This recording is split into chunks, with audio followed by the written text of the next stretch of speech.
In this episode, we're going to see how we're going to repair this mess with this and this. Let's go.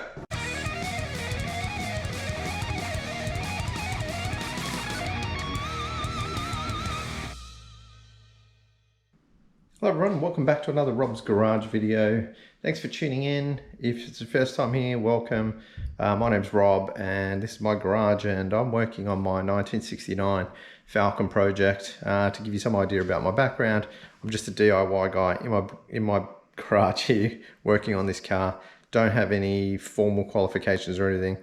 This is just me having a go at doing my car repairs myself. Taking my time because some of this stuff is pretty daunting and quite time consuming, especially when you want to do some research and get it done as best you possibly can. So in today's episode, we're going to be talking about some rust repair sections for these Falcons. Being as popular as they are, these Falcons do have a lot of aftermarket parts. Now, aftermarket is a contentious topic with some people. A lot of people want to have new old stock. For me, I don't really care that much. It's not a GT, it's not anything limited edition other than how old it is, being a 69 Falcon. But other than that, I'm pretty happy to have reproduction parts as long as they are up to a pretty decent standard, and they'll work and we'll fit them on and do the best we can and make it look as good as we can. So in this episode, we'll be covering off some of those bits and pieces, getting under the car, see how much I've done, which has actually taken longer than I would have liked, but it is what it is. And yeah, stay tuned and let's go. All right, so we've made some progress. I've cleaned out the back. We'll jump in and have a look, but you can see there's quite a bit of body filler and some fiberglass here. You can see here, it's chipped out this side of the paint, so this quarter panel is likely going to be needed to be replaced.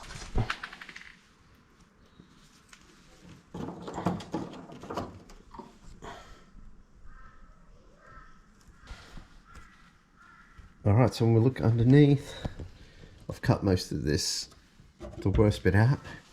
It looks like quite a bit more of this probably needs to come out. Quite a bit of body fill here. This quarter is going to need to be redone on the outside too, I'd say. And there was a huge piece of fiberglass that came out of here as well. So this is kind of sitting up here. Alright, I'm going to do a bit of work on clearing up this rear quarter because I've got a new rear quarter coming from Rare Spares. We're going to try that out and let's have a look at sanding the quarter panel and having a look at what we got there, see how much we're actually going to have to cut out and what's going to be still okay. So I'm just going to sand this back and have a little look at how much of this is good and how much of it's bad.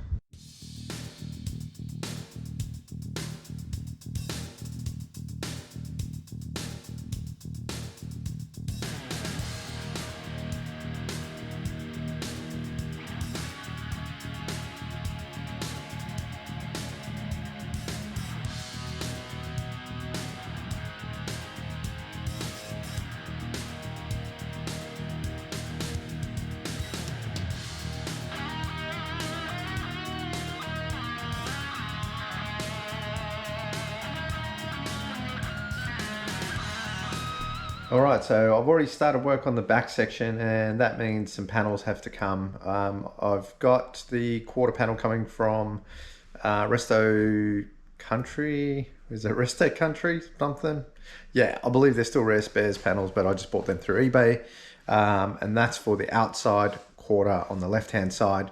But I've taken a drive up to Retro Rods up on the Sunshine Coast at Maroochydore and had a look, and I've picked up some of their inner quarter panels for the left and right hand side because I know I'm going to have to do the other one as well for the XW. So let's have a quick look at what they look like.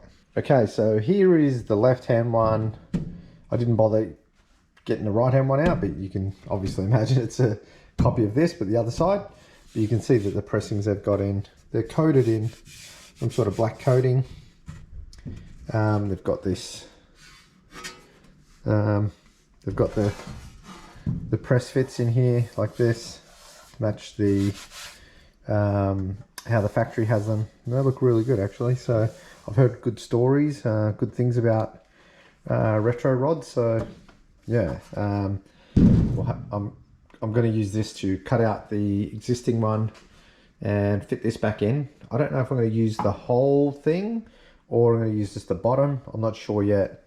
Kind of tempted to just do the whole thing, but first I have to do some test fits and see how I want to go about doing it.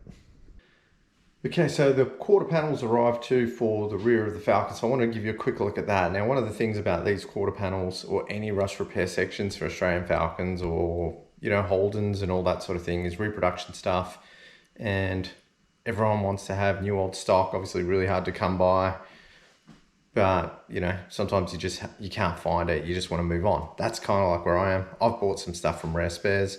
This one actually I think was from Resto Country.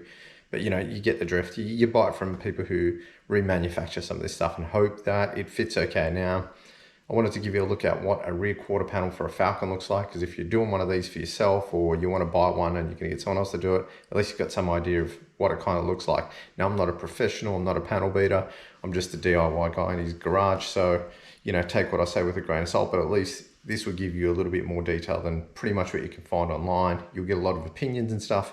But let's have a look at what the panel actually looks like, and I'll do a bit of a sort of sit in front of the car and just see how it fits, give you an idea of what potentially you're buying with some of these parts.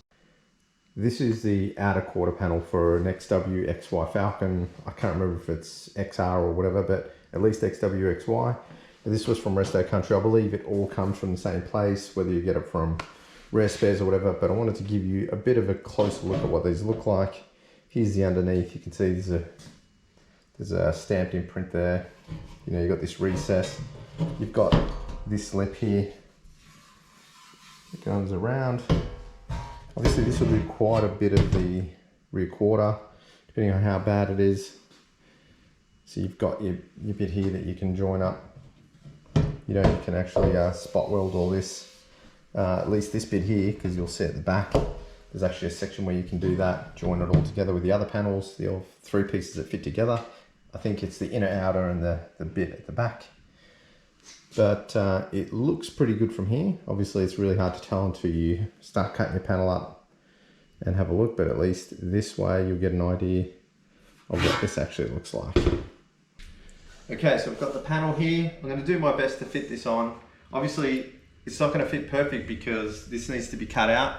Let's sit this on here and just get an idea of how it fits.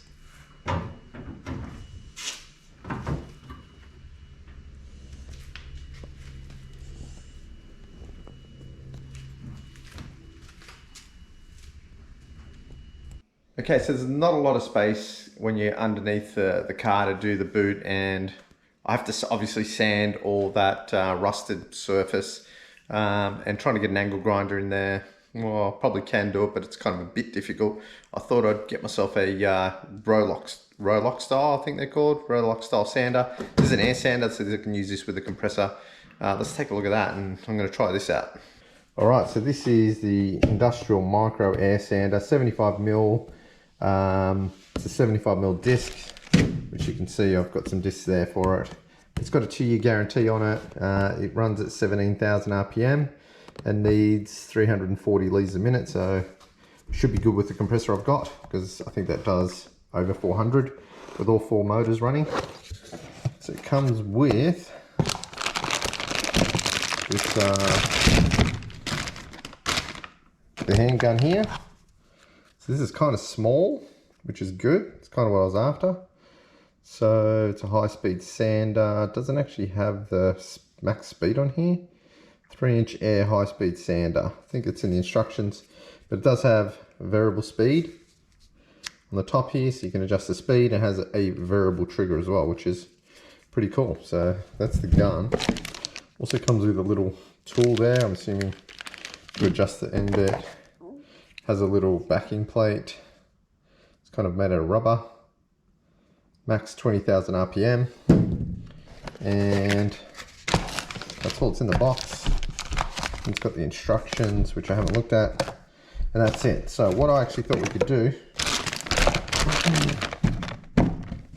is use these, which are a coarse rapid strip silicon carbide disc. So these will just screw on. I use these on the angle grinder, so I'm assuming they're the same. and this will be used just for stripping, so I don't know how far through we'll go, but they do pretty good. I think if you stay off any real sharp edges, they actually last quite well. So anyway, we'll try that and we'll see how we go. I've got to get this connected onto the compressor. All right, so I got the strip disc on, fitted that, and I have connected it. I put some, fortunately I lost a bit of time because I had to get some air tool oil, which this is Gulf Western oil. Kind of reminds me of Top Fuelers, that's where I remember that brand. But apparently you can use this for air tools.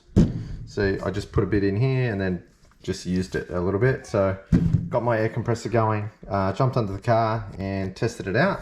And I love these type of discs. They really get rid of the paint quite quickly, which is good. And this was actually pretty good. It's a variable speed. I had about halfway. I think these discs are about 10,000 RPM max, so you don't want to overspeed these, but yeah, it actually did really well. Let's jump over and underneath the car and have a look at the bits that I did grind off with this. Okay, so here we are underneath the car, and you can see just on the chassis rails here, you can see how nice that's all come out. You can get an idea of kind of how it is. It's just kind of rough here.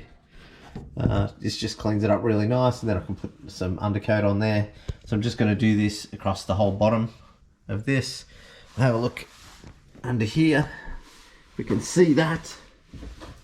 Yep, you can see that there. That's just nice shiny metal there. You can see here,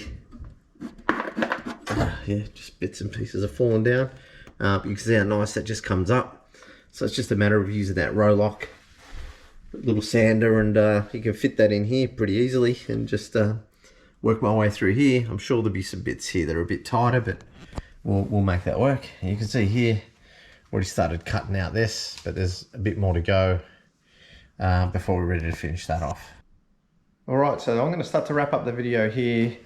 Cleaning under the car's actually been more challenging than what I expected. I almost was tempted to just go, what the hell, just put the diff and stuff in, but I think taking a little bit longer and doing it will be worthwhile once it's all done. As frustrating as it is, without being able to sandblast and stuff under there, getting under there with the wire wheels and stuff, it's a real pain in the butt. So anyway, I'm going to continue on.